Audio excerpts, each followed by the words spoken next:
Let's move on now to the Arizona Cardinals free agency review. But before we do that, if you have not already, hit that subscribe button and ring that bell to get notified when we create new Cardinals content. This is the last of the free agency series of the 2023 offseason before we pivot to previewing the 2023 NFL season, which means division winners, game predictions. So if you want to see more Cardinals content, the easiest way is to subscribe and ring that bell. And Ryan, let's get into it here. Let's do it. I'm glad that we had to take like a week and a half hiatus because of me moving back down to Atlanta. Because if we would have done this while I was still up in Nashville, we would have done this whole video without even acknowledging or being able to acknowledge the fact that Deandre Hopkins is now not on the team, which is probably some of the biggest news I would say that happened this Cardinals offseason. Yeah. Oh, yeah. I mean, that's some of the biggest news I think that's happened this entire offseason, as they didn't even trade him, that he was just released. And so he's yet to sign with another team. But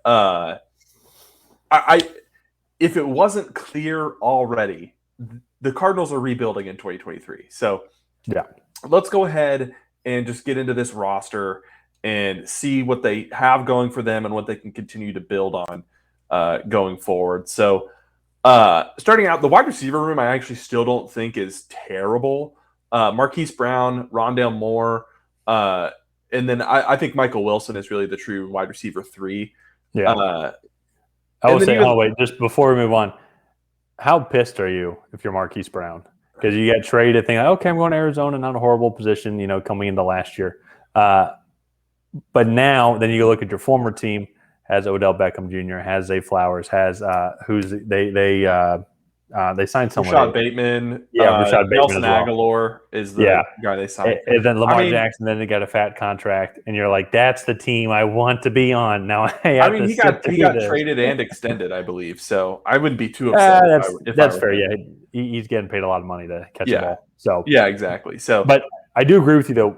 In general, this receiver room actually isn't awful. I would say it's around average, like nothing to write home about, but not terrible. And so I think they have some things going for them there. I actually think this offensive line isn't horrible either. Kelvin Beachum was one of the top tackles last year. They just drafted Paris Johnson Jr. Interesting to see that he's actually at left guard now, and DJ Humphries is at left tackle. But either way, I think this offensive line should actually be pretty solid, right? Kyler Murray's at the top of the depth chart there at the quarterback position, but Colt McCoy is going to be the starter most likely for at least the first half of the season. But on offense, I actually think they have some decently solid pieces. I just think it's clear that they're totally rebuilding. Like they are stripping it down and rebuilding. They're probably the worst team as a whole in the NFL right now. And so, well, and they made arguably the best move, I think, in the entire free agency is with that trade back with the Houston Texans.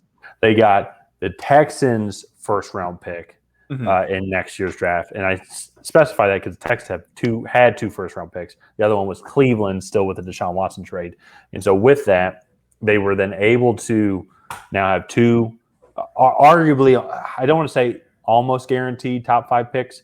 The Cardinals should almost guaranteed to have a top 5 pick next year. Texans verdict still out. We'll have to see, but probably a top 5 pick. And they still got then the offensive line right now with like that was the offensive lineman that was the consensus kind of number 1 overall offensive tackle. Yes, he is a guard here. He's probably going to be a tackle, but he could kick in the guard as well. And so it was just an absolute win, I think, in the draft for them. On top of that, then they did get Michael Wilson as well. And then also, who was their second round? No, they traded their second round pick with the Lions. To move up. Yeah. So all in all, I think this offense will be really interesting. It's not going to be that good because Kyler Murray is going to be out for most of the season, if not all of it. So, but segueing actually to an edit, they did have a other second round pick as they go to the defense because they got B.J. Ojulari. That's right. The guy I like.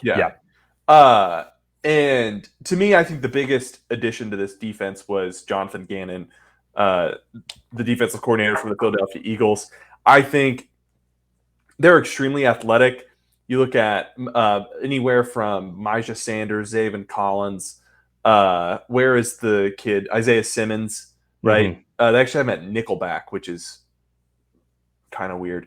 But like they're extremely athletic all around. I think Jonathan Gannon, if he can get this defense right, they would be actually kind of scary. I know Budda Baker did request a trade from the team as well, but he is also in that veteran win now mode, right? And this team just isn't there yet. So it's going to be really interesting watching what this team can do in 2023 in this obvious rebuilding state.